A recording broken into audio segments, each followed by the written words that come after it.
Imagine करो कि पृथ्वी के पड़ोस में सिर्फ 6 प्रकाश वर्ष दूर हमें 4 नए अर्थ और मार्स के साइज के एक्सो प्लैनेट्स मिल जाएं। सुनकर ऐसा लग सकता है कि मिल गए ह्यूमैनिटी को 4 नए घर, है ना? बिल्कुल नहीं। मिलिए बर्नार्ड तारे से, एक लो मास रेड ड्वार्फ तारा जो अल्फा सेंटोरी के बाद हमारा दूसरे नंबर का सबसे करीबी पड़ोसी तारामंडल है। हाल ही में खगोल वैज्ञानिकों ने यहाँ पर 4 नए एक्सो प्लैनेट्स को डिस्कवर किया था, पर यूनिवर्सिटी ऑफ कैम्ब्रिज की एक लेटेस्ट स्टडी ने ये कंफर्म किया है कि ये प्लैनेट्स एक्चुअली एक्सट्रीमली अनहैबिटेबल, यानी बिल्कुल भी रहने लायक नहीं हैं। आइए जानते हैं कि क्यों। पहला रीजन है इनकी डेडली केमिस्ट्री। हमारी पृथ्वी के अंदर मैग्नीशियम ओलिविन नाम का एक मिनरल बनाता है। इस ओलिविन की खासियत ये है कि ये प्लेनेट के अंदर स्पॉन्ज की तरह काम करता है और पानी को सेफली सोख यानी स्टोर करके रखता है। इसकी वजह से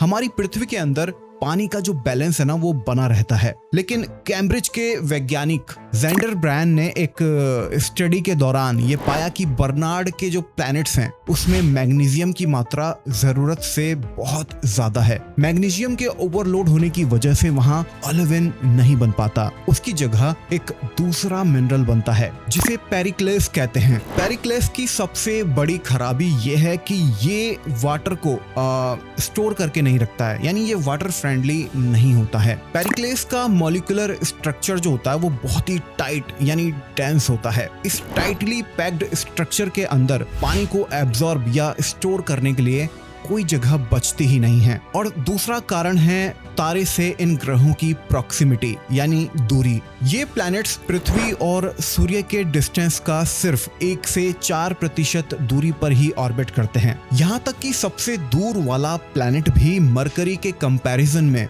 10 गुना ज्यादा करीब है अपने तारे से, जिस वजह से ये ग्रह टाइडली लॉक्ड हैं, यानी इनका एक हिस्सा हमेशा अपने तारे की तरफ होते हुए रोस्ट होता रहता है। अपने 10 अरब साल के लाइफ स्पैन में इन प्लैनेट्स ने पहले 2 अरब साल तक शायद अपने एटमॉस्फेयर को बचा कर रखा हो सकता था, पर एक्सट्रीम रेडिएशन और लो ग्रेविटी की वजह से इनका एटमॉस्फेयर कब का हवा में उड़ चुका है, यानी स्पेस में उड़ चुका है। अब एक सवाल और आ सकता है कि इतनी छोटी जगह में ये 4 प्लैनेट्स आपस में टकराते क्यों नहीं हैं? तो इसका सीक्रेट है ऑर्बिटल रेजोनेंस। इस सिस्टम में अंदरूनी जो 3 प्लैनेट्स हैं वो 9, 12, 16 के म्यूजिकल रिदम में ऑर्बिट करते हैं, बिल्कुल जुपिटर के मून्स आयो, यूरोपा और गैनीमेड की तरह। ये ग्रेविटी उन्हें आपस में टकराने से या रोग प्लैनेट्स बनने से रोकती है और एक स्टेबल सिस्टम में बना कर रखती है। इन प्लैनेट्स पर भले ही लाइफ